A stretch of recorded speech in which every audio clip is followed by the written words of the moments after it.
Okay, we're going to be adding these rational expressions, so we need to find the common denominator, or better yet, the least common denominator.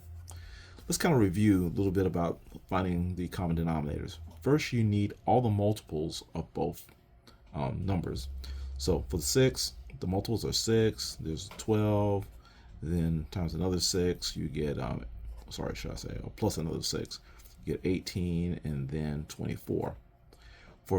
And let's go one more, 30. The multiples of 8 will be 8, then there's 16, then there's 24, then there is 32, and then there's 40. And what do they have in common? They both have 24. So 24 is your least common multiple, which we'll use as our denominator. So this will become our least common denominator. Now the multiples of x to the first are x to the first, multiply with another x, you get x to the second, then there's x to the third, then that goes up to x to the fourth. For x to the third, you start off at x to the third, it goes to x to the fourth, x to the fifth, and let's go to x to the sixth. And what do they have in common in their multiples? It's x to the third. Let's say you have binomials, x plus 5 to the second. Well, the multiples of that will be x plus 5 to the third power, x plus 5 to the fourth power, and x plus 5 to the fifth power. Let's say you have an x plus 5 to the fourth. Well, those multiples will be x plus 5 to the fourth, then x plus 5. Let's bring this over. X plus 5 to the fifth. Next will be x plus 5 to the sixth, and x plus 5 to the seventh. And in those multiples, what do they have in common? They would have in common the x plus 5 to the fourth right here. So that'll be their common multiples, end up being our common denominator.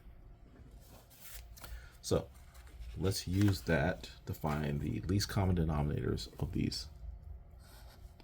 So currently, I'm going to move the 4 and 1 over. We have an x to the fourth and an x plus 3 to the second power. You have an x squared and an x plus 3 to the fourth power. So we're going to find out what, should be a positive, sorry about that. We have x to the fourth and x squared. Let's write those up, x to the fourth and x squared. The multiples of this are x to the fourth, then times another x will give you x to the fifth, x to the sixth, and then x to the seventh. This x squared, if you multiply by another x, you get x to the third, another x, you get x to the fourth, and then x to the fifth. And what do they have in common? X to the fourth. So we're going to put x to the fourth in both. X to the fourth here, and x to the fourth there. Next, this one has an x plus 3 to the second. The other one has an x plus 3 to the fourth. So let's multiply more x plus 3's here. So the next factor will be x plus 3 to the third power, then x plus 3 to the fourth, and x plus 3 to the fifth. The next factor after x plus 3 to the fourth will be x plus 3 to the fifth. I can stop there because I already have a match there, x plus 3 to the fifth. Oh, no. They match, but I have a lower match, x plus 3 to the fourth. So let's use these two because that's the least common denominators. That'll be all least common multiples. So x plus 3 to the fourth and x plus 3 also to the fourth. Okay, good. All right, now let's find out what's new. Before we had x plus 4, it's still x plus 4. Before we had 2 of the x plus 3's, now we have 4 of the x plus 3's. So what's the difference? There's 2 extra x plus 3's in the denominator. So we're going to need 2 extra x plus 3's in the numerator. So let's put 2 more here. Okay, that makes up for the ones that we put in the denominator. Here we have an x squared, but now we have x plus 4. So we have 2 extra x's in the denominator. So I need 2 extra x's in the numerator.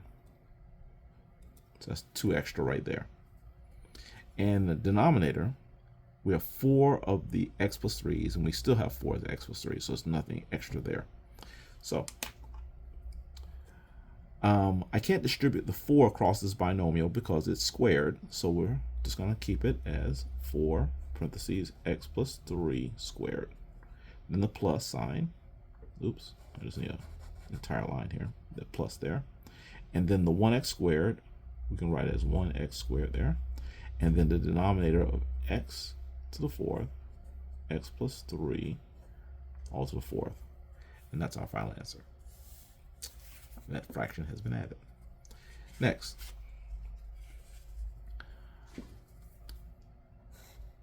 we have 3. We'll put that to the left, 2. And we have an x and an x minus 5. We have 3 of those. And we have an x here, and we have 3 of those. And we have a x minus 5. We have just one of those, just one. Okay, let's find out what's our least common denominator will be. So we have x and x to the third. So x and x to the third. Let's put a 1 here. Kind of know what we're starting off with 1. The factors, sorry, not factors, but the multiples will be 1, x to the second, x to the third, and x to the fourth. Here it'll be x to the third, x to the fourth, x to the fifth, and x to the sixth. And there's our match right there, x to the third. So that's our common denominator. Okay. And our x minus 5's, it's just one of them there. And then the other one, we have 3 of them. So the multiples here will be x minus 5 squared, x minus 5 to the third power, and x minus 5 to the fourth power. You know something? I already have a match right there. Okay, so we're going to use the x minus 5 to the third power as our common denominator. Okay, now let's find out what's extra.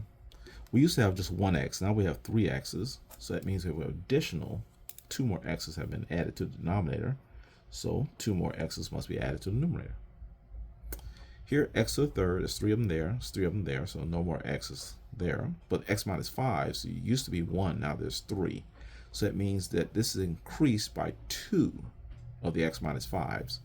So let's put x minus 5 in the numerator to put 2 of them there. Since we put 2 of them in the denominator to go from x minus 5 to the first to x minus 5 to the third. Okay, now we're ready to combine everything. Our new denominator is x cubed, x minus 5 to the third power. 3x squared is sitting here, then the plus sign. And we can't distribute the 2 across the x minus 5 because of the square. So we just write 2 parentheses x minus 5 and the square. Okay. And let's go to the last one here. We have a 2 here, 1 there. X plus 2 to the third power. And there's the x to the fourth power and x plus 2 to the fifth. Okay, now let's see. We have x and x to the fourth. So we have x and x to the fourth. Well, the multiples of x, I'll put a first power there, are x to the second, x to the third, x to the fourth, and I can stop there because now I have a match. So x to the fourth. You kind of see the pattern that I'm basically end up using the highest power. So for the x plus 2, there's 3 of them there. X plus 2, there's 5 of them. I'm going to eventually end up using the x plus 2 to the fifth.